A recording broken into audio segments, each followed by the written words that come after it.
So we've translated a lot of these principles into our research methods courses in really interesting ways, and I think probably other programs have as well, but I just wanted to share some great stories around that. So for instance, Philip Vanini came up with the idea of a methodological neighborhood. Say that 3 times fast.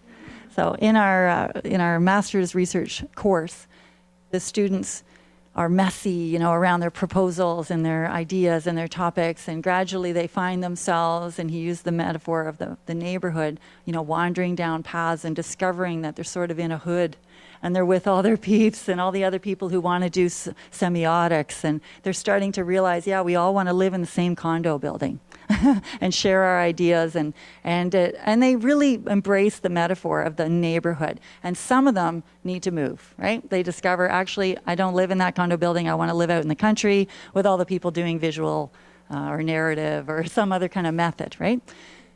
But it's a metaphor. I love metaphors. And it also has helped them to then embrace the idea that this is actually a community that you're building around a method, but also around your research, and that there's benefit in being part of something like that, that you're not off alone on an island studying and learning your method. You're doing that collaboratively. So it's been a great tool.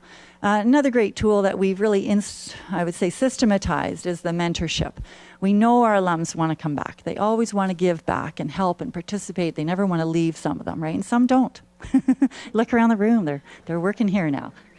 And so how do we incorporate those alumni and that rich energy and love for the place?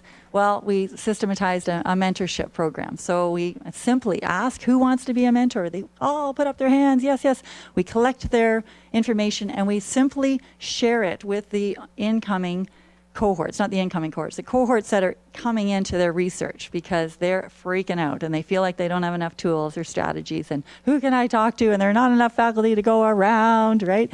So they are looking for someone to connect with, and we can connect them with an alumni. And they can do some of the work, of course, and see what topics they're interested in and who looks like they could help them, where those people are located, what kind of interests or background or professional background they might have.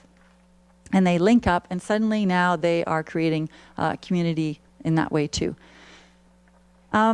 We also try to bring our alums in to the classroom. So as we are welcoming the brand new recruits in that first res, we have those alums show up, because it often corresponds quite nicely, by the way, with our convocation. So these guys are coming back to graduate anyway, and they really miss Royal Roads, and we just ask them to come on into the classroom and share their actual research project. We're having an event this fall as well, our anniversary. We're 10 years old. Picture a little 10-year-old. I got a little 10-year-old boy. I keep having this metaphor this week. Yeah, just like him.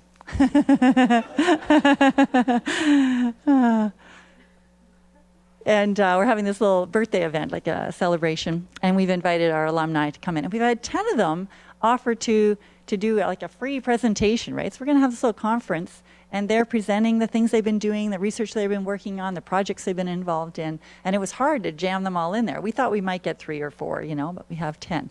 Wonderful. But those people will also come into our research class. I invite them in, and they share their research. They also, of course, then are able to share the multimodal nature of their research, because many of them have made something out of their research, or their actual research project was a video, or one girl made this beautiful Prezi that was actually a mosaic of her photographs that she'd taken. So they are able to demonstrate the many different ways that we do research here at Royal Roads as well, and the applications, right? So then they're broadening out that learning community right across the world, but they're also, again, inviting people into